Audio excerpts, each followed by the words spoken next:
What's going on, folks? Adrian here. Welcome back to the channel. We have a bunch of MMO news drops to get through, so let's get started, beginning with Star Trek Online and Neverwinter. Now, these two MMORPGs are, of course, made by Cryptic Studios and both launched with a feature called the Foundry, which allowed players to create custom content, like player-made missions and quests and campaigns. And we have learned this week that the Foundry feature will be shutting down. Cryptic announced in a blog post that the Foundry for both MMOs will be sunsetting on April 11th, and if you have contributed or participated in the Foundry prior to March 2019, you will receive some rewards, like a Foundry badge on Star Trek Online, while Neverwinter players will get a cloak. This is kinda sad, as the Foundry was one of the main reasons I decided to jump into Neverwinter back in 2013 at launch. The thought of being able to create your own quests with your friends as NPC characters and stuff like that was a pretty big draw for the creative crowd. But alas, the developers abandoned the feature in following years and removed rewards for participation, especially in Neverwinter, and never put much into it, which the blog post does clarify. It just demanded too much resources that is better spent elsewhere. Oh well, rest in peace, Foundry. I only hope more MMOs in the future with the technology and capabilities will allow player-made content to be a thing again.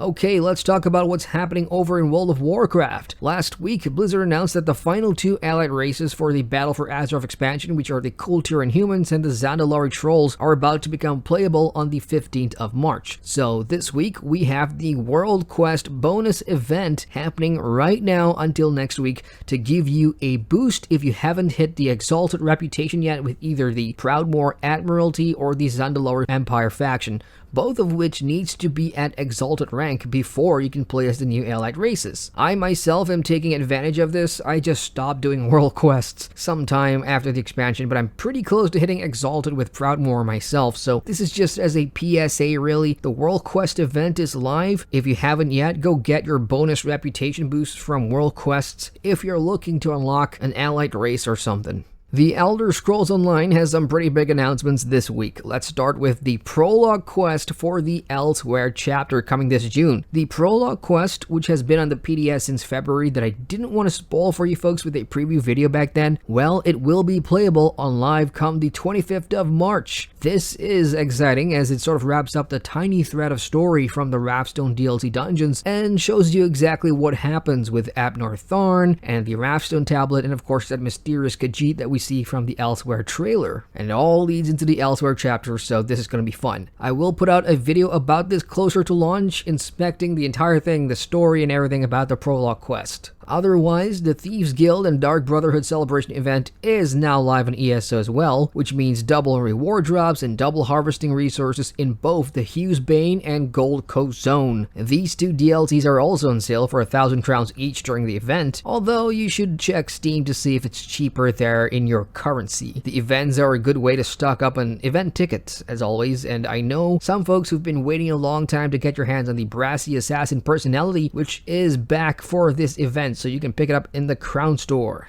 It's time to go way back in time with Anarchy Online. This classic sci-fi post-apocalyptic MMO by Funcom is rolling out the nostalgia and has launched a brand new fresh start progression server called the Rubica 2019 or Arcade 2019 server. This will be a subscription-only server, which means you'll need to pay monthly to play on it, and it doesn't revert any of its systems or mechanics to the previous versions. It just has a lower level cap starting at level 10, and the server will introduce content and expansions in sequential order down the line. So expect to see the Notum Wars expansion through the Legacy of the Zon coming in the future. Funcom states the plan is to have the server up for roughly 12 months before either shutting it down or extending the duration, and so far there has been no plans to transfer your character off this server to live if it does end. So all in all, it sounds like the Lord of the Rings Online's legendary server style of things rather than Funcom's very own Age of Conan, which last year released a limited time fresh start server called the Saga of Zath, which was free to play, by the way, and that one allowed you to transfer both the rewards earned from that server and your character as well to the live version when it all ended. I was really tempted to jump into this as it just launched this week, but I'm not too sure yet about spending the money for a subscription in Anarchy Online due to its age and a couple of other reasons, considering this is all purely for nostalgia and there's a lot of that going around right now. But I'll let you know if that changes. And in the meantime, if there's any of you here that are thinking about jumping into Anarchy Online again for this Rubica server, let me know your thoughts. Now on to Black Desert Online. Hey, those of you in the Western version of the game, BDO is rolling out level 60 trial characters.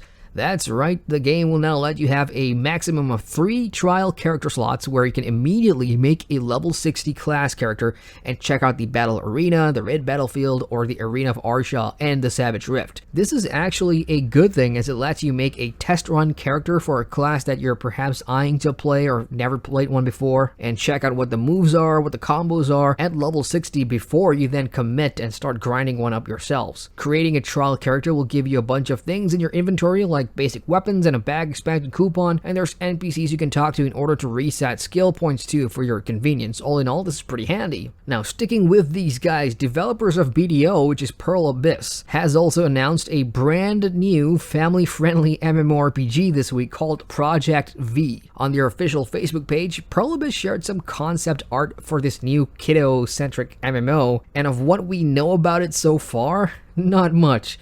Just that it's being made on a whole new game engine and that everyone can enjoy together, especially families.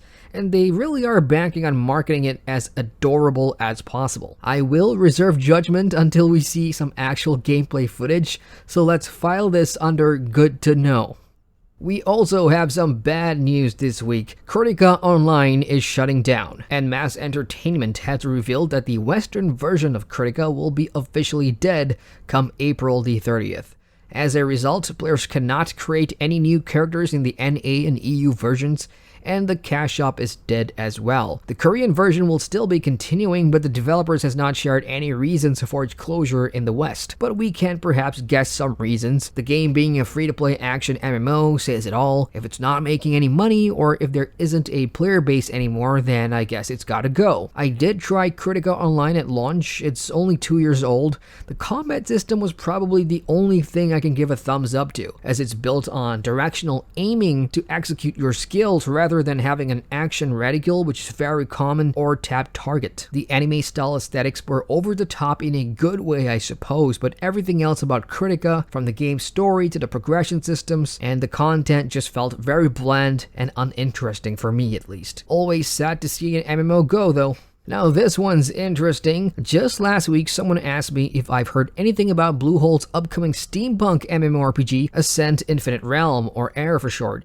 And for the Western version, there's not been a whole lot going on. However, over here in the East, things are definitely moving faster. I've just found out this week that the Southeast Asian version of AIR, which is being published by PlayPark, will have an open beta on the 25th of April. There is a catch though. The official Southeast Asian site is in Thai, because PlayPark are based in Thailand, so if you're thinking about checking out the Southeast Asian beta, I don't think there's going to be a localization in English. I'm still going to register and download and check it out and try and navigate through the thing because I'm looking forward to checking this MMO out, so Google Translate is going to be my best friend this April. If there's anyone out there that understands and speaks Thai and you guys are interested in AIR 2, hey, feel free to hit me up, and if you're jumping into this thing, let's do it together. And last but not least, some news from an MMO that has dropped off my radar since I reviewed it back in 2017, and that's Albion Online, a sandbox PvP-centric MMO that's inspired by Ultima and RuneScape and those types of games.